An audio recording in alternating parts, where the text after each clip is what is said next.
Hi, this is Naomi with Sword and Steel, and today I'm going to go over more of the 9th edition rules for 40k that have been coming out, specifically the command points, which also lead me naturally into talking about the strategic reserves, the new core stratagems, including Overwatch being turned into a stratagem, except for Tau, and the flyers, in particular the aircraft new abilities.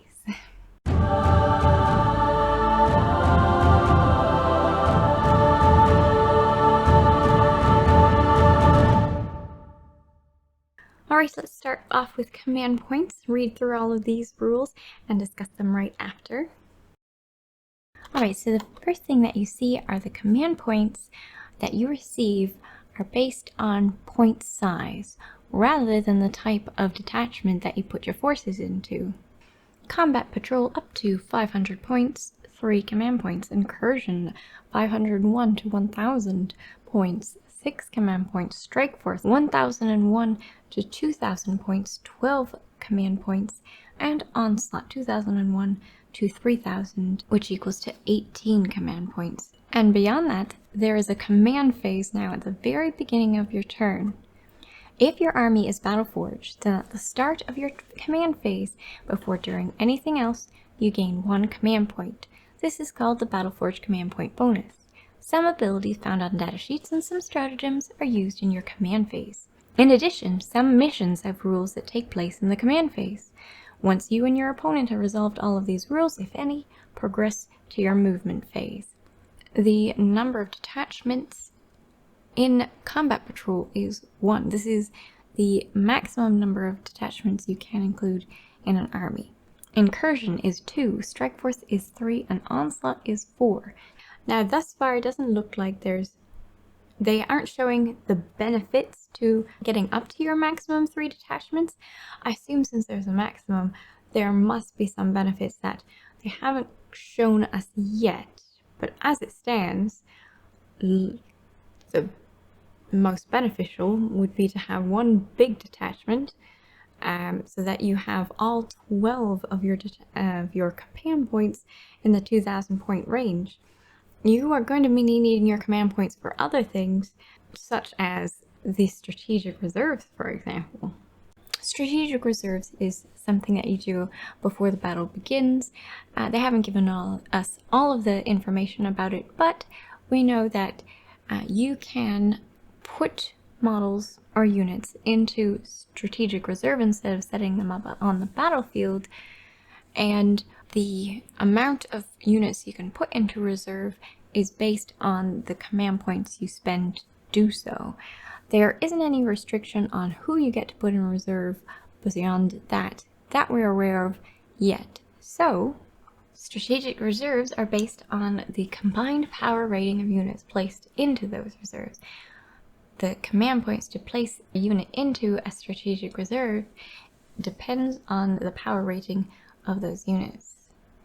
If you want a power rating of 1 to 9, it costs 1 command point. 10 to 19, 2 command points. 20 to 29, 3 command points, and so on. Here's the current breakdown they have for strategic reserves.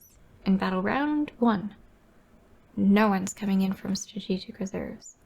In Battle Round 2, you can set up wholly within 6 inches of any battlefield edge besides the enemy battlefield edge or in the enemy deployment zone. Battle Round 3 and up, you can set wholly within 6 inches of any battlefield edge except the enemy battlefield edge. You cannot set up within 9 inches of any enemy models unless you are setting up wholly within 6 inches of your battlefield edge. Strategic reserve units cannot make a normal move, advance, or fall back this turn. Strategic reserve units always count as having moved this turn. Any strategic reserve unit not set up on the battlefield by the end of the battle counts as destroyed. There are some exceptions when flyers use the strategic reserves. Not flyers, in particular, aircraft. Also, if you do set up your unit within 1 inch of an enemy unit, which would mean that you are within engagement range of those enemy models, it counts as you having charged them. but they do not get to fire Overwatch against them. Flyers work a bit differently for strategic reserves, so before we talk about the strategic reserves in general, let's have a look at the flyers rules, the aircraft rules, and how they work with strategic reserves. The list of current aircraft is AX-3 Razor Shark Strike Fighter, AX-39 Sun Shark Bomber. Note only the vehicle gains the aircraft keyword, not its drones. Blitzer Bomber, Burner Bomber, Corvus Blackstar, Crimson Hunter Exarch, Daka Jet, Doom Scythe, Hemlock Wraith Fighter, Nephilim Jet Fighter, Night Scythe, Ravenwing Dark Talon, Razorwing Jet Fighter, Stormfang Gunship, Storm Raven Gunship, Storm Talon Gunship, Stormhawk Interceptor, Storm Wolf, Valkyries, Void Raven Bomber, and the Wazbomb Blastajet. Aircraft and strategic reserves. When an aircraft model arrives from a strategic reserves, you can choose to set it up anywhere on the battlefield that is more than 9 inches from any enemy models facing any direction, instead of setting up wholly within 6 inches of a particular battlefield edge. Aircraft models can never declare a charge in the turn they arrive from strategic reserve, but otherwise follow all the normal rules for models arriving with strategic reserves. Models can move within an enemy aircraft's engagement range. Models can move over aircraft and their bases when they make any kind of move. Aircraft can make a normal move or an advanced move even within engagement range of enemy models. Units can make a normal move or an advance if they are only within engagement range of enemy aircraft. When a model performs a heroic intervention, piles in, or consolidates, ignore aircraft, unless the model moving can fly. As you can tell, aircraft are going to be all over the place now. Well, that's what I'm expecting. They are going to provide such versatility in combat. If you're going with transport aircraft, they'll be coming in wherever you like them to be, dropping off guys and running off again to fight in another area of your battlefield, wherever it happens to be most advantageous. When they get really wounded, you can take them out and put them off in a distant area that wouldn't be so affected, maybe perhaps out of range of whatever guns were once firing on them. So a lot of versatility there, and I see aircraft. And it makes sense. I enjoy all of these changes. One, the models on the ground are not afraid of the aircraft's shadow. That never really made sense, so I'm glad that they fixed that. And two, the aircraft don't fly off and be destroyed as soon as they are out of the combat. Now the aircraft can come back in multiple times. It makes sense for such high-tech machinery, so I definitely like that change, and it seems like I'm going to have to spiffy up my aircraft and perhaps grab a few more. Right, so strategic reserves in general, as you saw, it's going to soak up your command points depending on how many you want to put in reserve. I imagine it would be quite different for every army, and also dependent on who you're facing. So a lot of things to consider, and it's going to be interesting. I'm absolutely going to be playing with it a lot. I may make terrible decisions, but it's all in the process of learning, right? The other things that you can use your command points in are all the stratagems that are out there. There are so many new stratagems that you have a big variety to choose from. That your command points are going to be regenerating is awesome for anyone who is super unlucky and has to use your tactical reroll just to keep yourself in the game. Thankfully, your command points are going to regenerate every turn. That's very handy. For those who really like to use Overwatch but have the restriction of it being a stratagem, fire Overwatch. Use this stratagem after an enemy unit has declared a charge against one or more units from your army. One of the units that was chosen as the target of that charge can fire Overwatch before the charge is made. Now, Overwatch is basically the same as it once was. Certain rules enable units to fire Overwatch at an enemy unit before it can charge. If an enemy unit declares a charge that targets one or more units from your army that have such a rule, each of those units can fire Overwatch before the charge roll is made. A unit cannot fire Overwatch if there are any enemy units within engagement range of it. Overwatch is resolved like a normal shooting attack, albeit when resolved in the charge phase, and uses all the normal rules except that an unmodified hit rule of 6 is always required for a successful hit roll, irrespective of the firing model's ballistic skill or any hit roll modifiers. In addition, when a model fires Overwatch, it does so at the charging unit.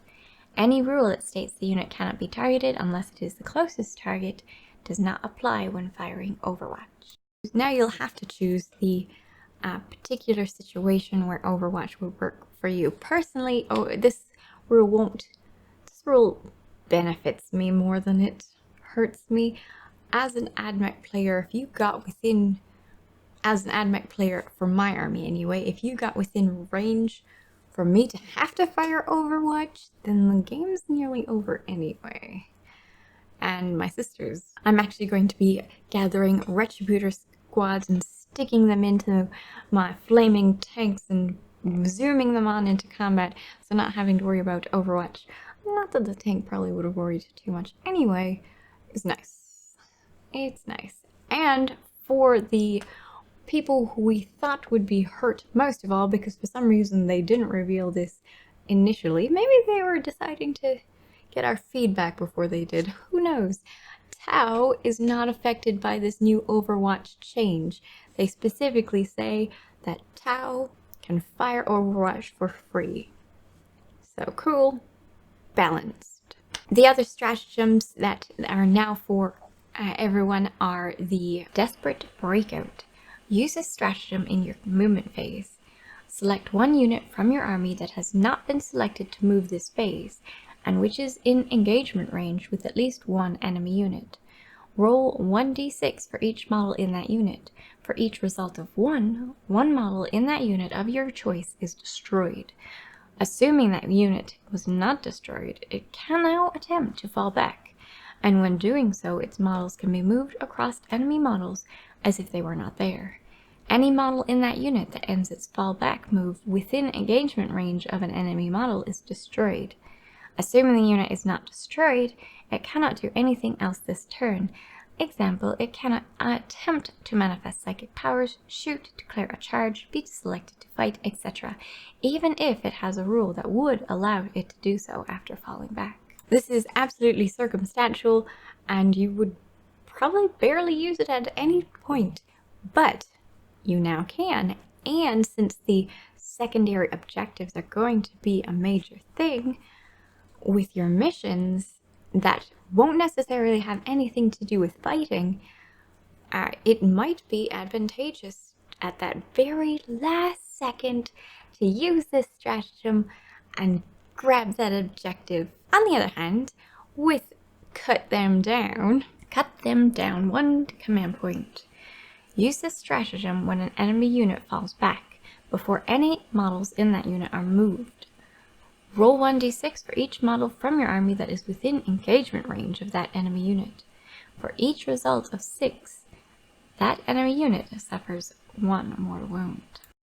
If they do decide to fall back, you get to do an opportunity attack, basically, and have a chance to slice them up before they go, which is really nice. It makes sense that they are trying to retreat and you're trying to still be aggressive, and you get an advantage in doing so if you want to spend the command points. So there's lots of things that you can spend command points on, but it's nice that you really, at least I haven't seen yet, you really don't seem to be restricted into 2 battalions and some super heavies or a brigade to grab all the command points that you can use.